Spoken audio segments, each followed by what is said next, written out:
Welcome back to Equity TV. I'm Francis Mayer, and this morning we're talking about good financial management because you don't have to starve to death in college unless you choose to, but you're going to have to give a little to get a little. And this morning we're going to talk to a student who's doing just that. Good morning. Good morning. What is your name? Brenda Silva. And Brenda, you're currently a student at Bakersfield College. Correct. And you have required some assistance. Is that correct? Correct. And tell me how that went down. First of all, where'd you graduate from high school? I graduated from Shafter High, class of 2014. Okay. And did you grow up with your parents or? No, unfortunately my parents passed away, so I Okay. live with my grandparents, the parents of my dad. Oh, okay. Yeah, so I live with them. Okay. Did they go to college? Did your parents go to college? No, unfortunately they did not. Okay. So you realized you were going to need some help paying for this. Yes. Plus, you didn't have an endless pool of people to hit up for money. No, I did not. And when did you realize you were going to have to apply for financial aid? Who pointed you in My that direction? sister. Oh, my okay. sister, she's my inspiration. She's my motivation. My sister, my parents passed away. It really hit her. Okay. And in high school, she started not caring. She didn't care. And her senior year, finally, I need to get it together. What am I going to do? So Right. she applied. She went to Taft College. Her freshman year at college, she got pregnant. Oh, wow. So she felt alone. She didn't really have anything. She was pregnant, a college student, freshman Right. year. But that's a So- few challenges. Yes. It's hard yes. enough to take care of oneself at 19. And then now a baby. Yes. And my sister Diana, she did it. She graduated. She got straight A. She took a year off. She got straight A's. She graduated from Taft with honors. Received amazing recognition. Oh, wow. And I'm like, if she can do it, and she had a baby, Right. and she was by herself. She had to work full time and go to school. I should be more than capable of doing the same thing. Right. Your sister was not sitting around saying, when am I going to get my me time? No, She knew that did there not. was no me time. No. And even now, she's still my motivation. I admire her. So she's an example of someone who overcame some obstacles and Yes. definitely improved their life through school attendance. Yes. Well, that's awesome. Outstanding. But so you knew you were going to need to apply for financial aid because your sister did. And what was it like when you got your first check? I was like, this is mine.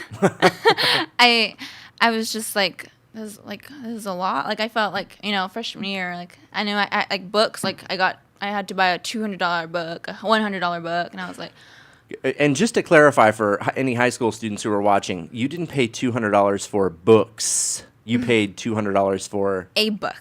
one book. Yes. So you got this check for $1,000, Correct. but 20% of it went for one book. Yes. That's it a big did. piece of the pie, friends. Okay. Carry on. But during college, I joined this MIH program. Okay. So I did that, and then they pointed me And what is MIH? MIH, Making It Happen. Okay. So they helped me. I took this program. It was a week long, Monday through Thursday, I believe. And it was just a few hours, 2 hours each class, an hour for one class, and then switched off to another class.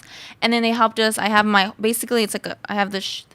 I forgot what it's called, but it's the sheet that has. I know what all the classes I'm going to take. Okay. Everything. So it's like a schedule. Yes, I have my whole schedule done. They helped me do that. Dr. Bly, she's really helped me a lot. And then she pushed me to take this student development class, this evening class. It was from 6 to 9. I was like, so I did it. And then when I went there, I met Mr. Rosas, and he has helped me so much. He helped me and encouraged me to join this EOPNS program that Okay. they offer at Bakersfield College. And doing that program, they help so much. They if you do it, you get a book voucher. So I received a book voucher. So last semester, I didn't even have to pay for the books. Oh, whoa. They Wow. they give us a $300 book voucher. So See, and if you are open-minded, you'll look at that and say, I just got paid to take a class. exactly. Because you got a voucher out of it. Yeah. That was okay. That's amazing. So first, sad face because it's 6 to 9, but then Yeah. happy face. Yeah. Oh, well, that's awesome. How did you get involved in MIH and EOPNS? Because it sounds like you kind of. Oh yeah.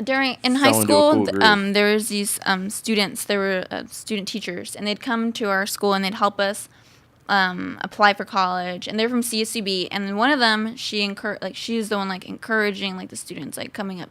It wasn't something that they were telling everybody because it was limited. It was a little trip that the school was offering. So Okay, so This is one of those points, like when the teacher turns around and in slow motion writes a name on the board, you should write that name down. Listen to what she's saying Yes. right now. This is a key to success. So, not many slots available. No. It was limited. It was limited, yeah. And it was early. You had to be at school like at 6:50. The bus was leaving at 7. And there were probably people who blew this off and said, I'm going to sleep in. Yes. Even now, like I see students and like we get, and then during EOP&S, you get first priority for registration for classes. So the first day of they could register, I got my classes. I'm I going to already say have it my super schedule. slow. Write this down. EOP and S. And if they ask you in high school, do you want to come and say yes? Yes. Okay.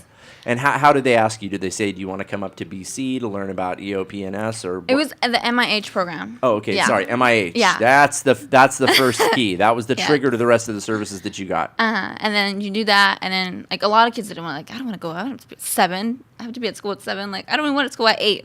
Right. So me and my friends were like, let's go, let's do it. Like why not? Free day and no class. Yeah. So we went, and they like toured us around Bakersfield College, and I was like, this is gonna be my school. And why were you excited? Because it was different. Shafter's so little, just little Shafter, and then like we're gonna go to BC Bakersfield College, more people.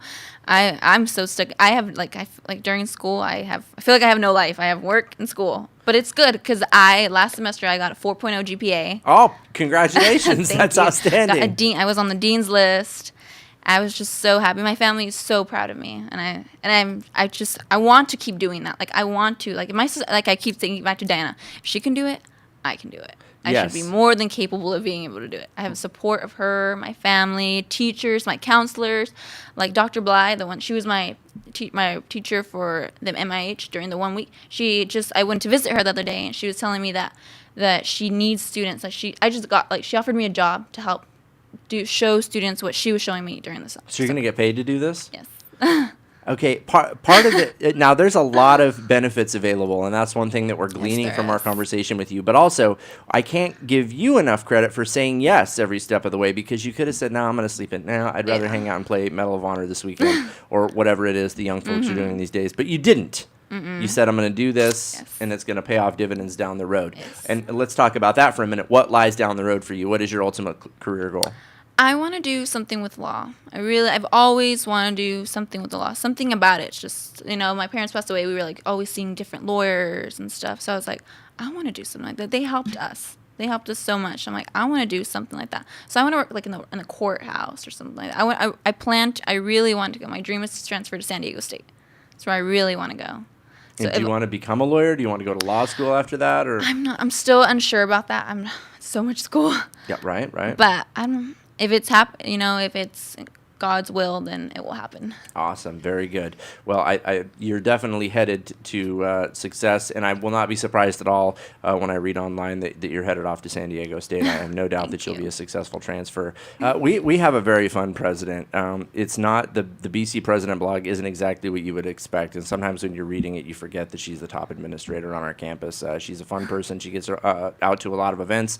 Like last week, we had our Red and White Night, which was a blast, by the way. Angie Pickett did a wonderful job for that, and we started raising money for the Bakersfield College Athletics Hall of Fame. But there were 2 other events happening at the college that night, and apparently President Christian hit all 3. She pulled off what we like to call the BC hat trick, because we have enough stuff going on for that to happen. So it's pretty cool. Thank you so much for being on the show. Thank I you for can't wait to having me. find out what the next step is for you. Coming up next on the show, we have more folks who are going to talk about how much fun life can be and how much less stressful life can be if you manage your finances. You manage that Pell Grant. It's not just free money. You actually have to pay for stuff up at BC. Don't go anywhere. There's more Equity TV coming up.